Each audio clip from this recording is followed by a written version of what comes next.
A través de una charla informal vas a conocer más acerca de derechos y otros temas de interés general. Con una mirada local, Abelardo Mesa Aguerre te trae El Misionero, Derecho y algo más. El entrevistado del día de hoy es el primer juez de violencia de la provincia de Misiones, el doctor Alfredo Olmo Herrera. ¿Cómo estás, Alfredo? ¿Todo bien? ¿Qué tal? Buenas tardes, Abelardo. Muy bien. Gracias por venir a visitarnos. Estamos acá en tu despacho y quería arrancar por algo que te pasó cuando arrancaste en esta función. Todo nuevo, vos nuevo en el cargo, la infraestructura edilicia nueva, personal nuevo y 0 km en cuanto a causas. ¿Cómo fue ese primer día que entraste y te encontraste con ese panorama? Bueno, la verdad que fue un gran desafío. Yo venía ya trabajando como parte del Poder Judicial, como defensor oficial en la localidad de Agrupá, una localidad compleja con muchos problemas sociales, familiares que nos tocó enfrentar esos años, pero desde un rol muy particular que es el de la defensa pública. Si bien el juzgado de violencia familiar iba a estrenarse, la materia en sí ya venía siendo trabajada por los juzgados de familia con secretarías especializadas. Es por eso que ya veníamos trabajando justamente en la representación de las partes en las causas de violencia familiar que tramitaban en esos juzgados, y eso nos dio a nosotros también una formación, una enseñanza en lo que hace a la praxis. Ahora bien, no es lo mismo manejar y conducir un equipo de trabajo o una estructura comparativamente, ¿no?, entre una defensoría que por ahí tiene menos personal, la estructura es más chica que un juzgado. Fue un gran desafío.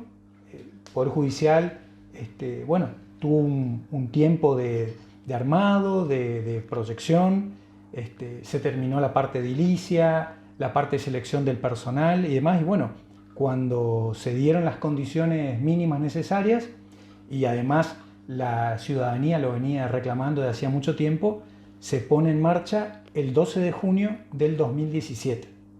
Ese día es el día que yo presto juramento y desde ese momento ya asumo todas las responsabilidades del cargo.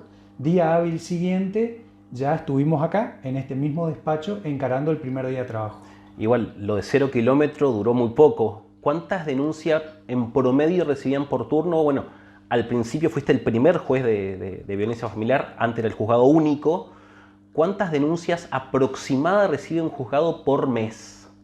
Exacto. El primer periodo del juzgado, podríamos extenderlo hasta el año fines del 2021, el juzgado fue no solamente el único juzgado de violencia familiar de la ciudad de Posadas, sino que hay que aclarar que nuestra competencia territorial se extendía por la ruta 12 hasta la localidad de San Ignacio, por la ruta 105 hasta la localidad de Apóstoles, incluyendo en ese semicírculo a Concepción de la Sierra.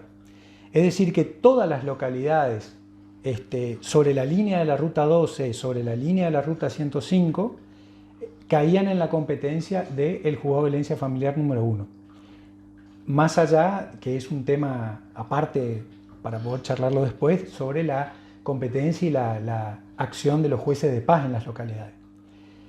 Esos primeros años realmente fueron complejos en lo que tiene que ver con el caudal de causas, sin lugar a dudas, no puedo negar eso.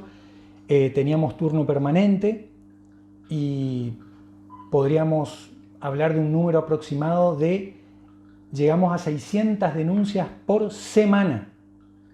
Es decir, estamos hablando de un número de entre 2.000 y 2.500 causas por mes que ingresaban al juzgado. Esto de manera acumulativa llevó a que hoy el juzgado, más allá que cambiaron todas esas cifras, que ahora lo podemos explicar, el juzgado hoy tiene un número total de casi 40.000 causas. Algunas activas, la mayoría, otras que ya se fueron archivando y demás. Dice mucho de nuestra sociedad la cantidad de denuncias que hay, ¿no?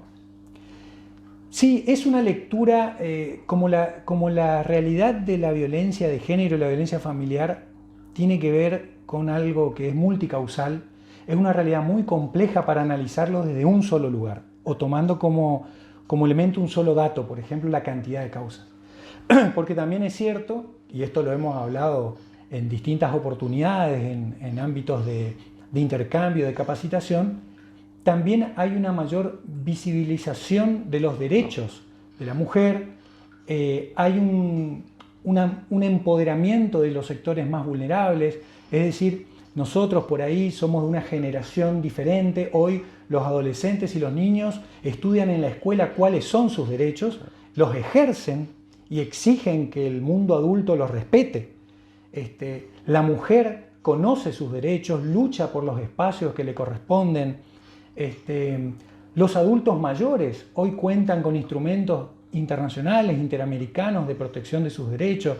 Las personas con discapacidad, es decir, también hubo un avance en lo que hace al reconocimiento de derechos de sectores históricamente dejados un poco de lado por el Estado. ¿Y pueden tener una idea de qué porcentaje de denuncias hay ante casos de violencia real? Es decir, por ahí no todas aquellas personas que padecen violencia llevan adelante la denuncia.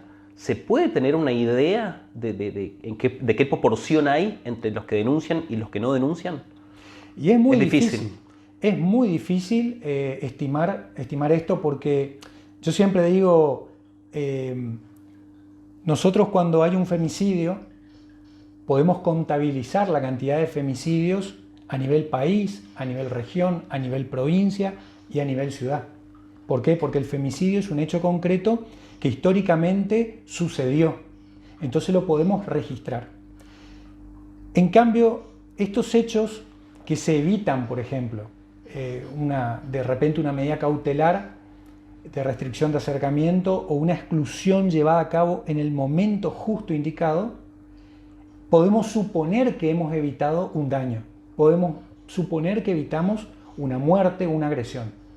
Claro, el hecho no va a ocurrir, no ocurrió por la medida cautelar, entonces llevar un registro de lo que evitamos diariamente a partir del dictado de las medidas realmente es imposible calcularlo. Me hace acordar la película de Tom Cruise, donde se adelantaban al delito.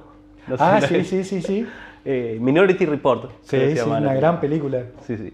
A ver, si me voy a un juzgado, a un juez de civil y comercial, le pregunto cuál es el fin del juzgado y me va a decir posiblemente dirimir conflictos intersubjetivos aplicando el derecho. Si le pregunto a un juez de instrucción me va a decir investigar un delito, ¿sí? Si te pregunto a vos, ¿cuál es el fin del juzgado de violencia familiar? Bueno, el fin de todo juzgado está íntimamente ligado con la competencia. Y la competencia se establece normalmente, la competencia legal, jurídica, y la ley de violencia, la ley de creación de este juzgado, cuando habla de nuestra competencia, establece que este juzgado lo que va a hacer es aplicar la ley de violencia familiar de la provincia de Misiones, decreto reglamentario y demás normas, ¿no es cierto? Porque hay todo un plexo normativo superior que también se aplica porque es enteramente operativo. Ahora bien, si nos vamos a esa norma, a la ley de violencia familiar de la provincia, la ley 14ª número 6, se establece en el artículo primero el concepto general de violencia. Y ese concepto tiene que ver con 4 posibilidades realizables por el ser humano, que cuando habla de acción, omisión, abuso o abandono. O sea, la ley habla de 4 puertas que nos pueden conducir a situaciones que después la ley determina como violencia. Yo siempre a mis alumnos en la cátedra, en la escuela de oficiales, se les explica de que hay que ir al significado propio de cada palabra. No hay nada complejo de entender. O sea, acción implica movimiento, implica un hacer por parte de la persona, una agresión, un grito, un golpe. La omisión es no hacer algo cuando tenemos el deber de hacerlo.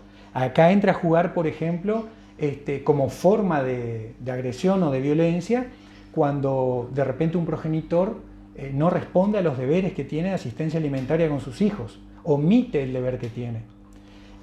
Bueno, las situaciones de abuso, acá entra como referencia al abuso sexual, que es un tipo de violencia, es una forma de ejercer violencia. Y el abandono nosotros lo notamos mucho, por ejemplo, en adultos mayores o en personas con discapacidad. Es decir, estas 4 posibilidades nos llevan a la población objetivo, que es esa población vulnerable, mujeres, niños, adultos mayores, personas con discapacidad y también los hombres, porque nuestra competencia además es de violencia familiar. El concepto de familiar, ¿no es cierto?, está dentro del marco del artículo 2 cuando habla de grupo familiar. Entonces, en un sentido muy amplio, se establece no solamente la familia unida por vínculos de sangre, sino también el grupo como todo aquel que convive, que tiene una relación de vida, y no necesariamente bajo el mismo techo. Porque esto fue todo producto de una evolución conceptual también, partiendo de conceptos antiguos de familia, que era la familia nuclear tipo, que tenía que convivir bajo el mismo techo, en la misma casa. Pero aparte incluye incluso a exparejas. Incluye a exparejas y parejas de novios, que no necesariamente son convivientes. Y ahí llegamos a la pregunta inicial. ¿Cuál es entonces el objetivo, el deber, la tarea fundamental de este juzgado? Bien, es interrumpir el ciclo de violencia. Es decir, que la violencia familiar es cíclica. Y ese ciclo, ¿no es cierto?, tiene un eterno inicio y lamentablemente un repetido retorno. ¿Sí? Términos nietzscheanos. Nosotros tenemos el inicio de la relación, tenemos el aumento de la tensión, tenemos la explosión, después tenemos la famosa luna de miel, que es la etapa del pedido de perdón y de la promesa de que no va a volver a ocurrir, la etapa de la reconciliación y nuevamente, lamentablemente, si no se hace un trabajo desde otro ámbito, como puede ser el terapéutico, volvemos a iniciar el ciclo. Nosotros lo que hacemos es intervenir en ese ciclo y cortarlo, interrumpirlo. Es decir, el Estado se mete en esa línea para decir, bueno, tenemos que cortar esto y la manera básica de cortarlo es separando de contacto a las personas, tanto el agresor como la persona que está en riesgo. Hay una cuestión que por ahí para quien está en la materia resulta obvio, pero para el común de la gente no. Violencia va más allá de la agresión física, porque por ahí el común de la gente asocia violencia al golpe. Sin embargo, la ley te da un marco mucho más amplio. Es así. Digamos que la violencia tiene que ver con todos los ámbitos en los que un ser humano se comunica, se desarrolla, se expresa. Por eso, si bien la violencia física es la básica, es el concepto básico, el más antiguo, tenemos que incorporar la violencia psicológica, la violencia moral, la violencia económica, la violencia simbólica, e incluso hay también violencias determinadas por el ámbito. Podemos hablar de violencia política, de violencia en el ámbito del trabajo, es decir, hay distintos tipos de violencia que se pueden dar en distintos ámbitos también, donde las personas desenvuelven sus relaciones intersubjetivas. Por eso la violencia, si bien nuestra competencia es la violencia estrictamente en el plano familiar, lamentablemente los sectores vulnerables sufren violencia en todos los demás ámbitos de su vida. Por eso es lo importante de generar conciencia y de que jueces incluso de otras materias, de otros fueros, apliquen las normas de protección para proteger a estos grupos vulnerables cuando se dé en otro ámbito que no es propiamente el de familia. Eso te iba a decir. Por un lado, algo dijiste cuando comenzamos la entrevista, hay tratados internacionales que tienen jerarquía supralegal, sino constitucional, que obligan al Estado, el juez es parte del Estado, a tomar medidas de prevención y de acción en caso de que ocurra. Pero la pregunta que te hago ahora es, ¿qué pasa cuando llega una denuncia por violencia que no es familiar? ¿Cómo se procede en esos casos? Bueno, nosotros tenemos acá muchos casos testigos. Por dar un ejemplo, obviamente sin revelar ningún dato sensible, tuvimos hace poco tiempo un caso bastante grave de agresión de un colega varón a su colega mujer en el ámbito de su trabajo, 2 taxistas. Y la discusión y las amenazas fueron frente a testigos en el ámbito de la vía pública. Esta señora fue y realizó la denuncia. No existía ningún tipo de vínculo más allá de ser ambos taxistas. Es más, la señora tuvo que averiguar el nombre del otro chofer porque no tenía ni idea quién era. Fue una discusión que se da en la vía pública porque estaban, digamos, hablando un poco en términos más vulgares, estaban peleando por el pasajero, por una pasajera en ese caso. Bien, la pasajera opta en medio de la discusión por la chofer y bueno, y eso desató la ira de este hombre, que no solamente comienza a insultarla en términos agraviantes y agraviantes como mujer, sino que además profirió amenazas futuras. Esa denuncia ingresa a este juzgado porque bueno, la señora fue a la comisaría de la mujer, realizó la correspondiente denuncia y fue tomada como de violencia familiar. Esa denuncia es girada y más allá de que no corresponde a la competencia final del juzgado, sí corresponde, y no solo como juez de violencia, sino como juez y punto, a la competencia que todos tenemos para tomar medidas cautelares de protección en función de la Convención de Belén do Pará y también de la Ley Nacional de Protección Integral de los Derechos de la Mujer, la 26485.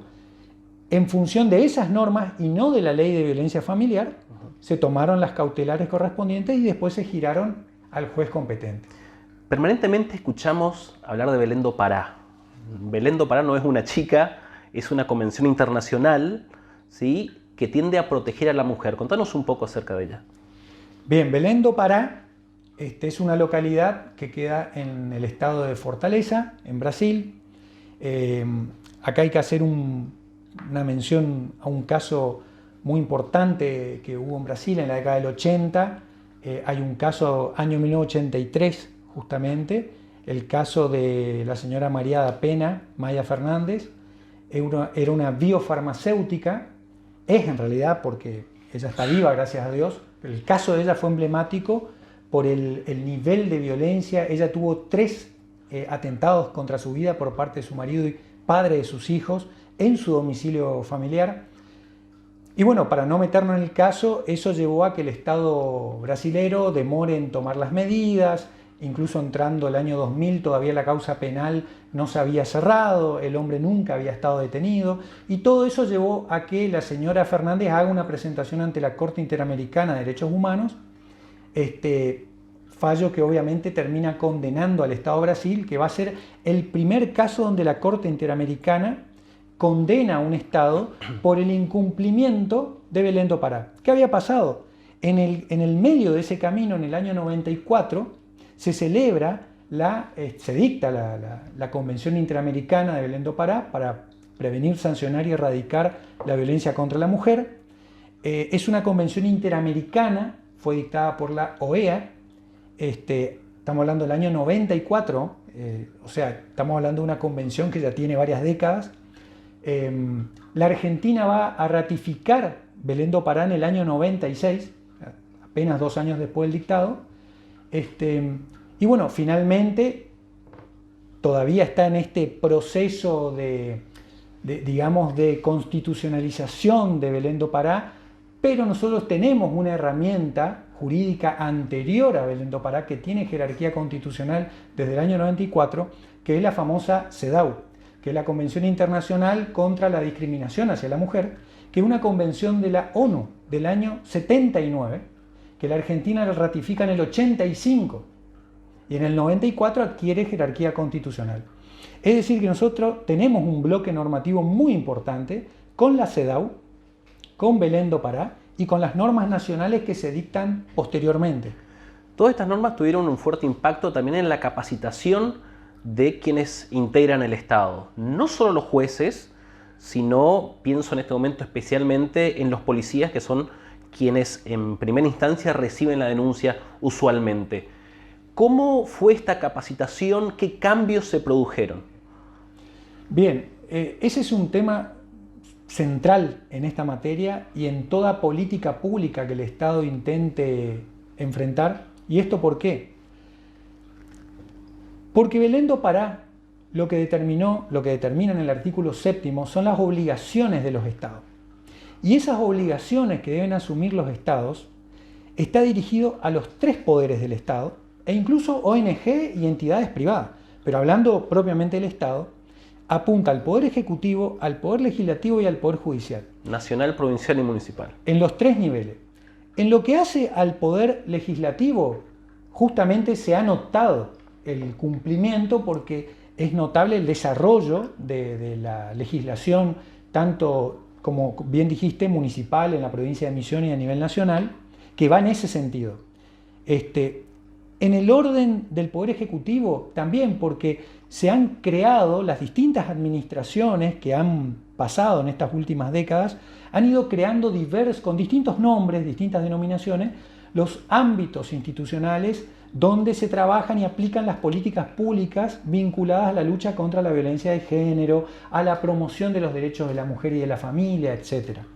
Y en el ámbito judicial también ha llegado la respuesta, con la creación de los juzgados especializados. Ahora bien, en esta tarea mancomunada que tenemos con la policía, la capacitación conjunta es fundamental. La fuerza policial comparte con nosotros esa plataforma de capacitaciones. Tenemos permanentemente encuentros donde el personal policial de las comisarías, de las unidades regionales, nos encontramos en ámbitos en común para intercambiar ideas, para enseñarnos un poco, porque todos tenemos algo que decir. Aparte, esto que parece, digamos, dicho en esos términos, parece hasta abstracto, pero llevado a la práctica, corregime si me equivoco, hace algunos años atrás, la mujer víctima de violencia, del tipo que sea, llegaba a hacer la denuncia a la comisaría y le decían: señora, eso es un problema propio de su familia, arréglelo dentro de casa, o la exponían, es decir, lo recibía cualquier persona, luego le preguntaba lo mismo a otra persona, hasta público llegaba a ser.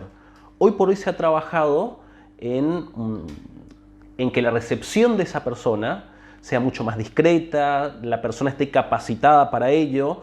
Fue todo un proceso. Empática. Empatía, claro. Bien, cuando se condena el Estado de Brasil,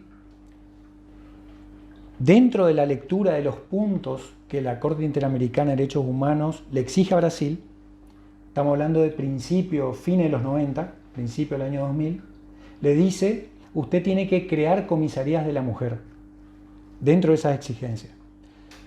Bien, la provincia de Misiones cuenta desde hace muchos años con las comisarías de la mujer, que si bien al principio fueron interpretadas como el único ámbito policial al que una mujer debía recurrir, cosa que no es así, hoy por hoy sabemos que no es así.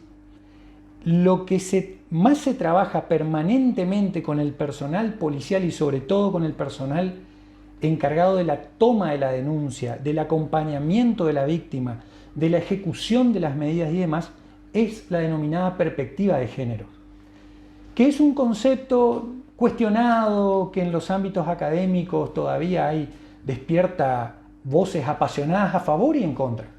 Me sorprende que genere debate en el año 2023. Sí, hay grandes debates porque aún hoy hay sectores conservadores que se resisten a aceptar la idea de que existe un sistema patriarcal invisible que subyace sobre todas las instituciones y la vida de nuestra comunidad y que es muy antiguo porque estamos hablando de un sistema que fue instaurado desde tiempos del siglo XVIII, XIX, y es un sistema que en realidad no hay que juzgarlo como el bueno o el malo de la película. Es un sistema de vida, de poder, de organización social que llevó a que el hombre tenga un rol preponderante en la vida familiar que pudo haberse, entre comillas, justificado en ese sentido en los albores de la sociedad más organizada. En la revolución industrial era más común que el hombre sea el obrero, el que trabajaba, y la mujer era la que protegía la prole. Esa era la función de la mujer. El hombre una función hacia afuera y la mujer una función hacia adentro. O sea, el útero para proteger, para cuidar, y el hombre con su fuerza masculina para salir a buscar el pan de cada día. El problema es que con el tiempo las raíces de ese sistema se volvieron muy fuertes y superado el advenimiento del progresismo y de nuevas ideas y de entender que las personas somos iguales, más allá del sexo, de la raza, de la clase social y demás, los tratados internacionales, la Convención Americana de Derechos Humanos, la Declaración Universal de Derechos del Hombre, etc., pusieron en crisis a ese sistema. Porque dijeron, bueno, si estamos hablando de que todos somos iguales en dignidad y en derechos, ¿por qué seguimos manteniendo prácticas que dejan a la mujer en un plano secundario en un plano en el que a ella le cuesta mucho más lograr lo mismo que el hombre. A ver, pensemos algo, como yo siempre pongo como ejemplo en clase, y hago esta pregunta y los jóvenes de hoy me quedan mirando absolutamente extrañados. Yo le pregunto a ellos, ¿cuándo en la República Argentina la mujer obtuvo la totalidad de sus derechos civiles? Y me quedan mirando, bueno, Ley 17711, reforma del Código Civil. ¿Y ustedes saben de qué año es esa norma? 1969, 1968. Vamos un poquito más atrás. ¿Cuándo la mujer comenzó a votar en la Argentina? Mediados de siglo. Es decir, no estamos hablando de la edad de piedra. Estamos hablando... Nuestras madres. Por supuesto, mujeres que hoy viven nos pueden contar cómo veían a sus hombres el día de la elección ir a votar y ellas, como si fueran ciudadanas de segunda, no podían hacerlo. Bueno, esta es la clara demostración de que ese sistema, si hoy sigue generando estos grandes debates, yo creo que es porque de alguna forma también arraigó determinados intereses que hoy se están enfrentando con una realidad diferente, diversa. Te traigo de vuelta al año 2023 y hablamos de lo que es violencia familiar, de cómo están obligados los funcionarios a actuar. En este caso citábamos a la Convención Belém do Pará. Y si el que padece violencia sin ser familiar es un hombre, pensemos en el mismo ejemplo, violencia en el ámbito, pongámosle, laboral, donde sabemos que en última instancia para atacar el fondo de la cuestión tendrá que ir a un juzgado laboral, pero muchas veces la violencia requiere una acción inmediata. ¿Qué pasa cuando el que denuncia es hombre y la violencia no es familiar? Bueno, esa es una excelente pregunta porque es una pregunta que me hacen en diversos ámbitos porque, no sé, hay muchos mitos alrededor de eso. En realidad, nuestro juzgado no es un juzgado especializado en violencia de género. Eso hay que aclararlo desde el inicio, ¿no? Este es un juzgado en violencia familiar y por lo tanto nosotros trabajamos con víctimas o con denunciantes en un inicio. Ahora bien, esa víctima en su más alto porcentaje son mujeres. Esto también es una realidad que no podemos negar. ¿Te acordás del porcentaje estimativo? Yo diría un 70%. 65-70% son mujeres. Me sorprende, pensé que era más alto. No. No porque, a ver, también fue parte de un proceso de autorreconocimiento. Vos, fíjate esto, Abelardo, cuando arranca esta, vamos a llamarlo esta política de encarar a la violencia familiar, los hombres no denunciaban. Los hombres víctimas de violencia no se atrevían a denunciar. Había vergüenza, había miedo a ser expuesto, a ir a una comisaría y que tal vez los presentes hombres le miren de una manera burlona.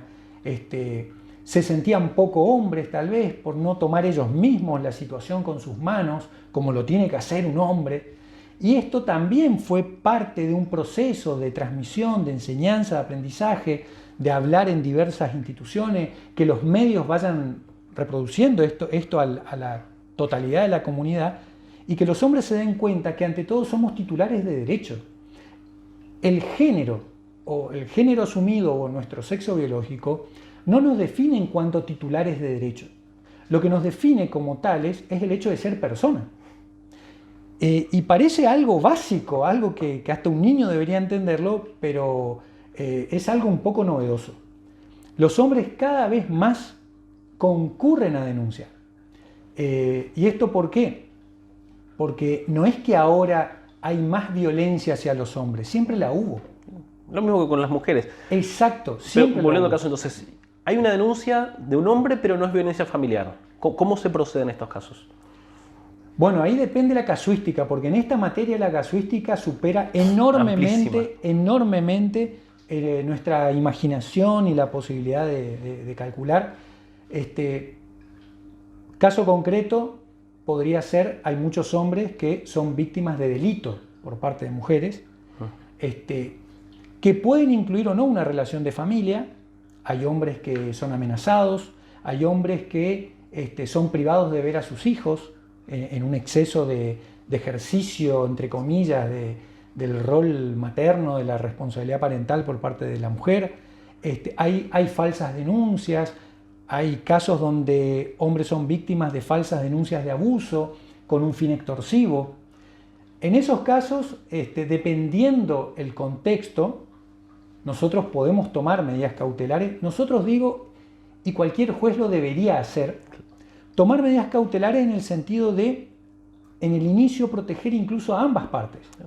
Porque en realidad lo que uno intenta hacer al inicio, al impedir ese contacto o el agravamiento de la situación, es que, en primer lugar, la parte denunciante, que aparece como la parte más débil de la relación, pero también la parte agresora, porque hasta tanto podamos saber con mayor certeza cuáles son los roles que está jugando cada uno, la idea es proteger por igual a todos. Por eso la restricción de acercamiento es mutua.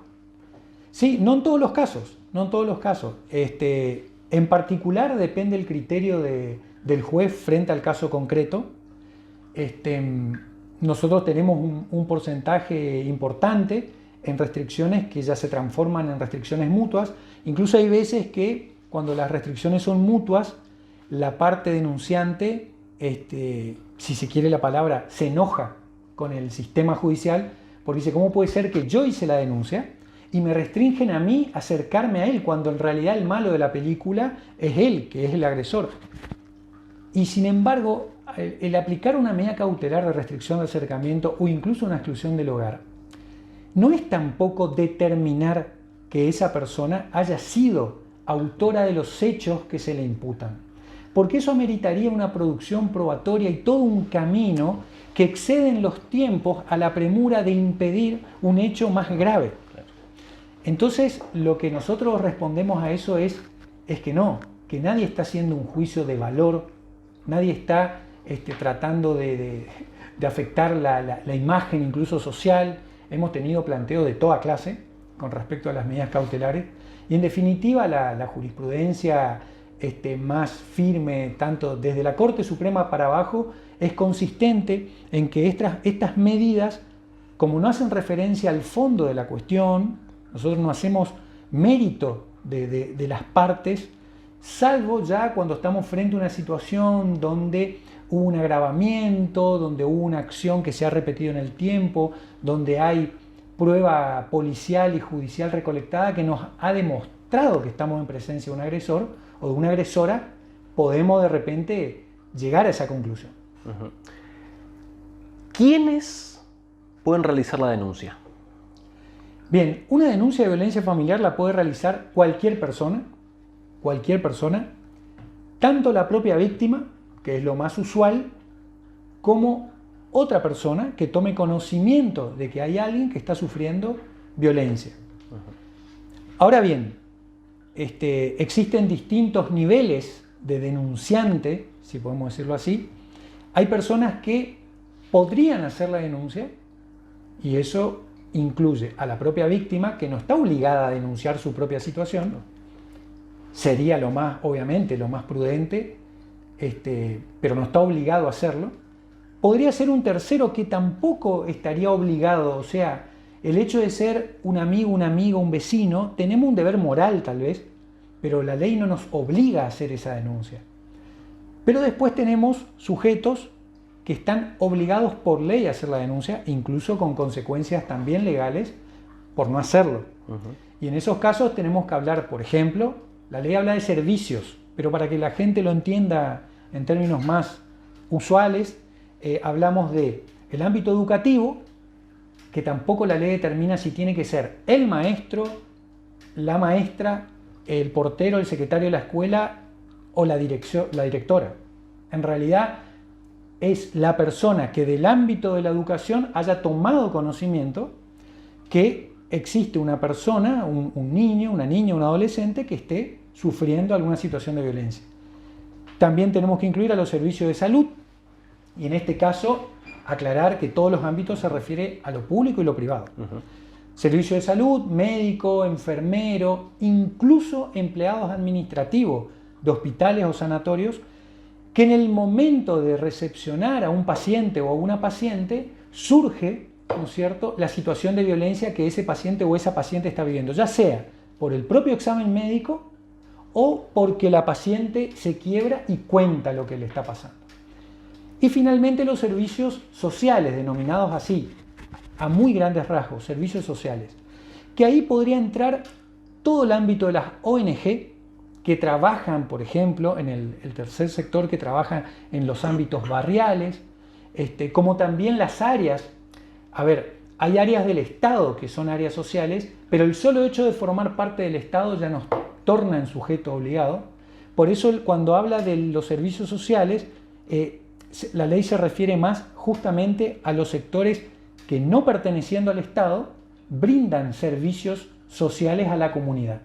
Y en ese caso también, tomando conocimiento de que una persona está sufriendo una situación determinada de violencia, tiene la obligación de hacerlo y de denunciar.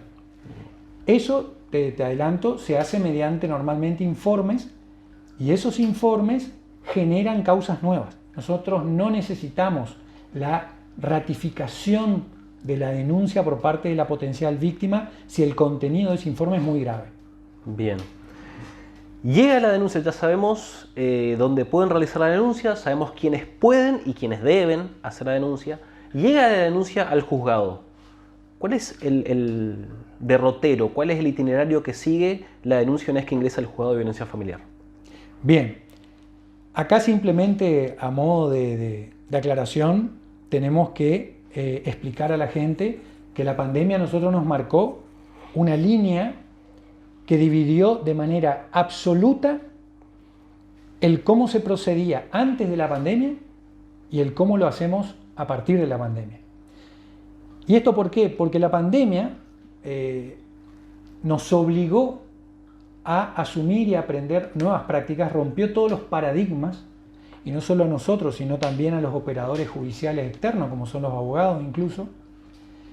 Y es por eso que irrumpió con toda su fuerza el expediente digital. O sea, los procesos digitales cambiaron la práctica. Lo que antes era esperar una denuncia en papel con la firma del particular y del comisario y el sello, y que ingresaba por mesa de entrada y nosotros generábamos, armábamos el expediente, hoy por hoy ese papel ya no existe. ¿Cómo es el camino brevemente explicado? Hoy el concepto de expediente dejó espacio al concepto de legajo judicial.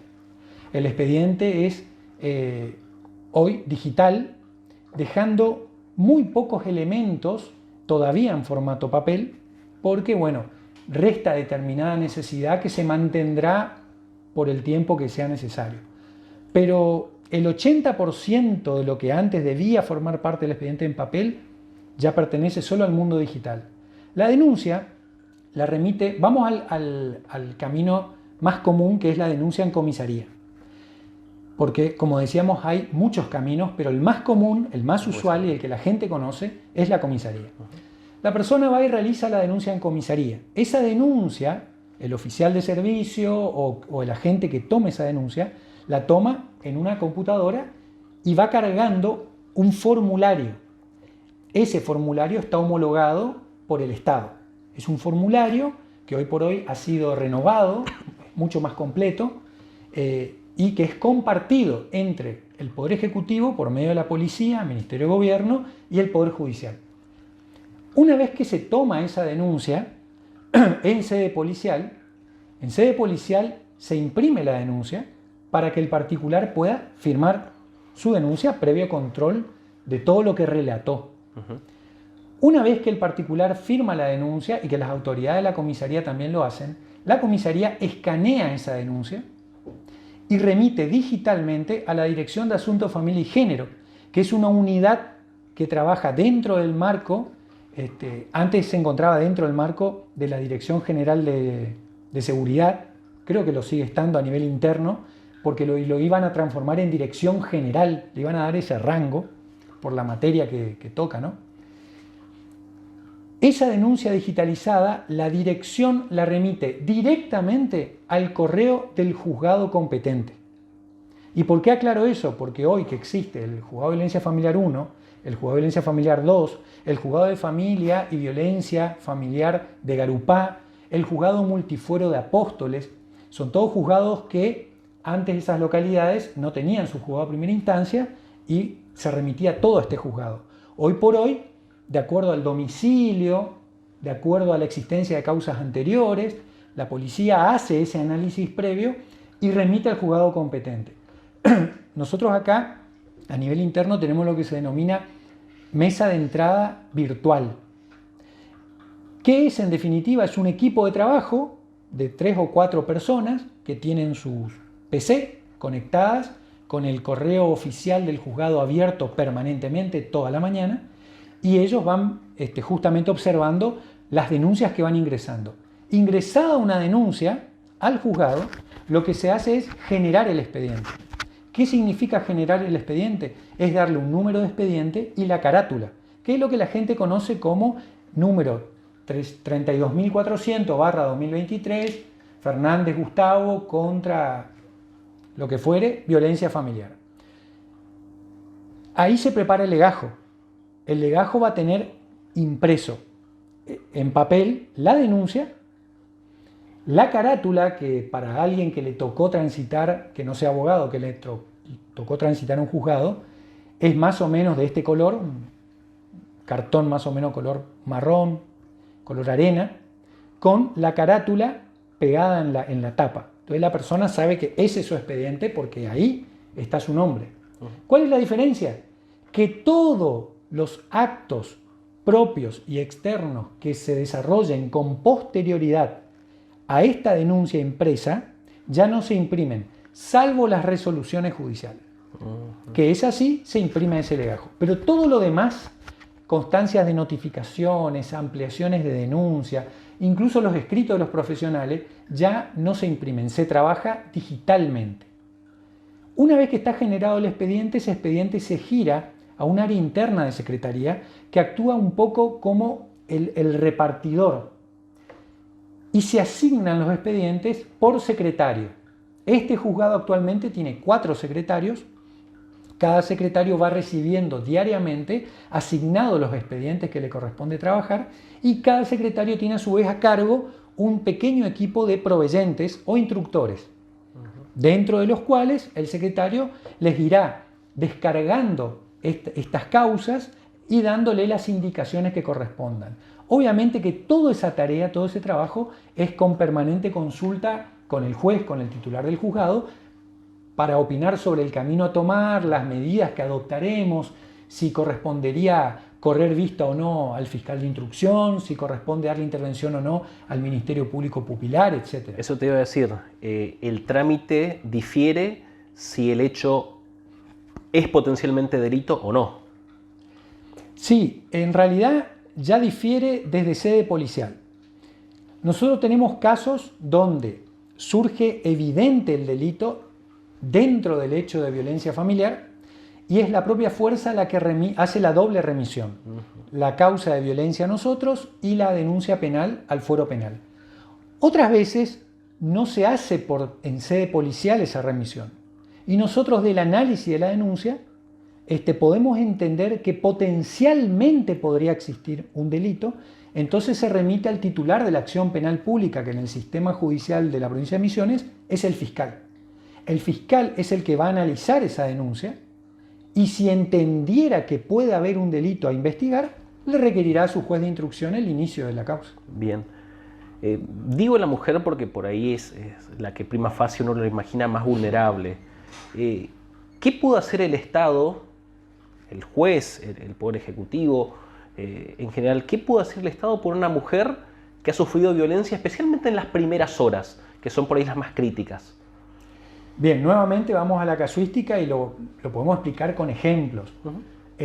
Dado el caso de una mujer que se vio forzada a abandonar su vivienda por temor a sufrir agresiones por parte de su pareja, y esta persona va a hacer la denuncia y está en situación de calle por no contar con amistades o con familiares que le den un espacio, el Estado hoy por hoy cuenta fundamentalmente con 2 refugios. En realidad uno es un refugio y el otro es una casa, un hogar. Hay uno que es dependiente de la Dirección de Equidad de Género de la Municipalidad de la Ciudad de Posadas.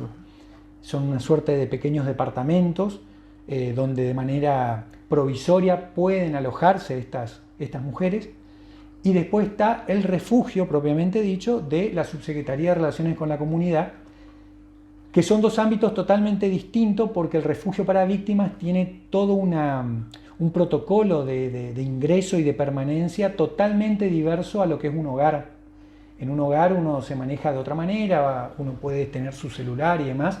El refugio tiene medidas de seguridad mucho más estrictas y está destinada más que nada a situaciones donde, por ejemplo, el agresor está siendo buscado y ha amenazado de muerte a esa víctima. Entonces, mantenerla en un refugio es lo más prudente porque ahí está protegida por la fuerza de seguridad. ¿Cuáles son las peculiaridades de las pruebas que se llevan a cabo en el marco de estos expedientes? Es decir, muchas veces o no hay pruebas concretas o las pruebas concretas son, no sé, de los hijos, o es necesario indagar a nivel social. ¿Cuáles son las pruebas más comunes o qué peculiaridades tienen en este contexto? Bueno, el principio que rige esta materia es el de amplitud probatoria, partimos de esa base, y a diferencia de otros fueros, como la realidad familiar sucede en el ámbito privado de la familia,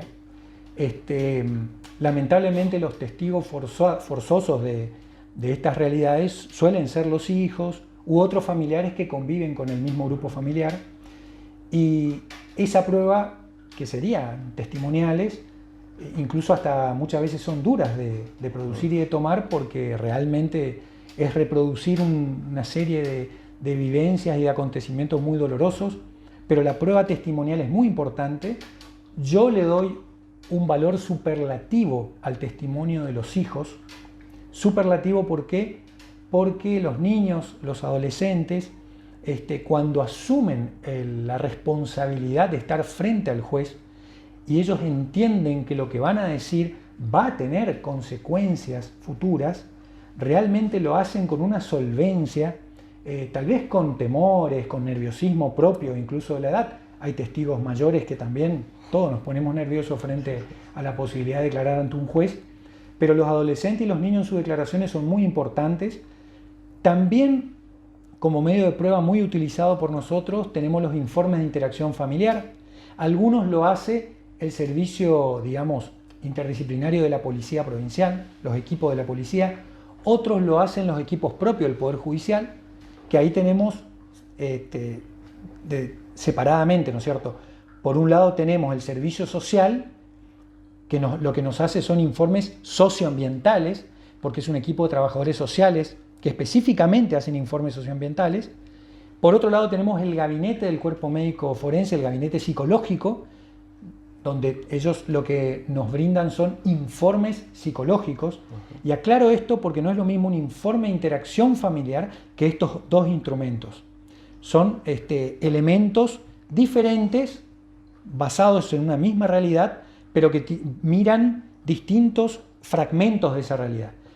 El informe de interacción familiar necesariamente es interdisciplinario.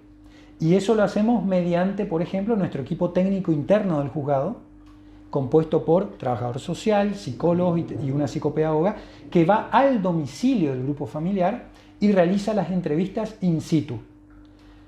Por lo demás, es muy común que tengamos como prueba aportada por las partes videos, imágenes fotográficas, capturas de conversaciones de WhatsApp o de redes sociales, en fin, causas que están tramitando en otro fuero.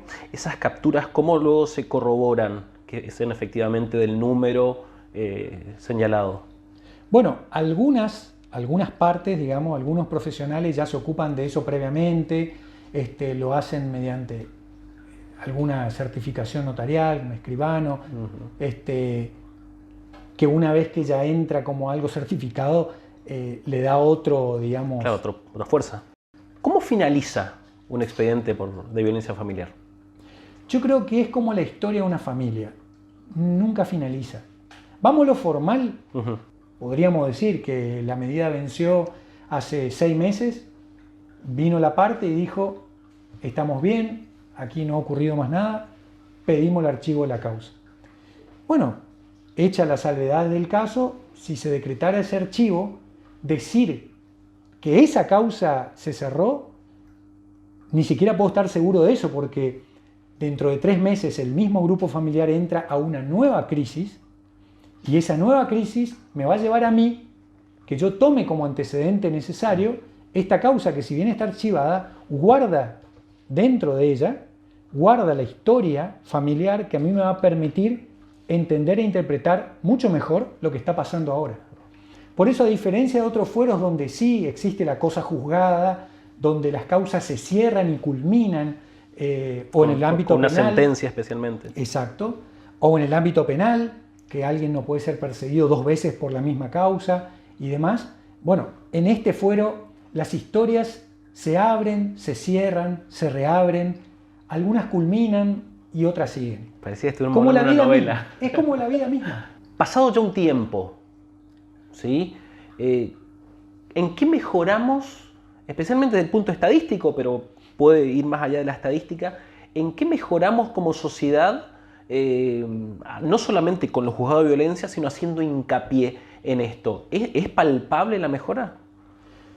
Bien, yo la verdad que sí puedo afirmarte que hay una mejora. ¿Y desde qué lugar lo digo? Como parte del programa Los Jueces en las Escuelas, que es un programa al que queremos muchísimo, llevamos en el corazón, desde el Centro de Capacitación Judicial, nosotros salimos a las escuelas secundarias y hablamos con los jóvenes de 4º y 5º año de toda la provincia. Hay equipos en todas las localidades. Y vamos a hablar de los temas que le interesan a ellos, es decir, una agenda que la preparan los jóvenes. Tratamos de mandar, lógicamente, a aquellos especialistas en cada área. Ahora, por ejemplo, está muy en boga, que a los jóvenes les interesa mucho, la cuestión de los ciberdelitos. Pero la violencia y el abuso son temas que permanentemente los jóvenes piden que vayamos a las escuelas para poder hablar con ellos, intercambiar ideas y demás. Y yo, en lo personal, lo que noto es que realmente cuando decimos todos opinamos que esto se soluciona o por lo menos se encara con la educación, yo puedo afirmar que eso es así. La educación desde la familia y la educación institucionalizada, que es la que se brinda en las escuelas en todos los niveles, juega un rol central porque, repito, hoy sorprende el encuentro con los adolescentes de 4º y 5º año por el conocimiento que ellos tienen, el manejo en lo que hace a los derechos. A ver, yo a veces hasta con vergüenza lo digo, veo cómo los adultos discriminamos más, apartamos más, carecemos de esa mirada empática e inclusiva con los demás que los adolescentes. Es decir, los adolescentes son hoy por hoy tan criticados, los adolescentes, por el mundo adulto, permanentemente. El mundo adulto es muy cruel con el mundo adolescente, permanentemente critica su cultura, sus gustos. ¿Con qué autoridad, no? Claro, ¿y con qué autoridad lo hacemos? ¿Con cuál? Con nuestros prejuicios. Desde ahí hablamos, y desde nuestra realidad generacional. Cuando en realidad uno en ese encuentro siente la apertura que hay, la comprensión que hay entre los jóvenes, e incluso una vez en una charla, una chica, al momento de hacer una pregunta, ella me habla frente a sus compañeros de una problemática puntual que estaba viviendo en su casa, y al final dice la frase, pero bueno, dice, yo en el fondo los entiendo a mis papás, ellos son de otra época.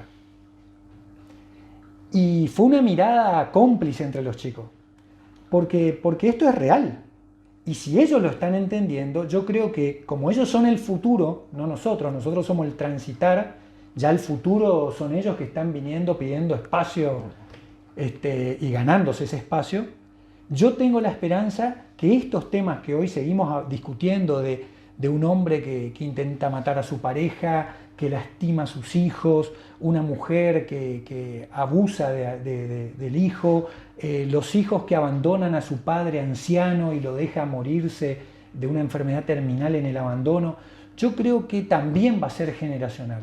Tengo la esperanza que así sea.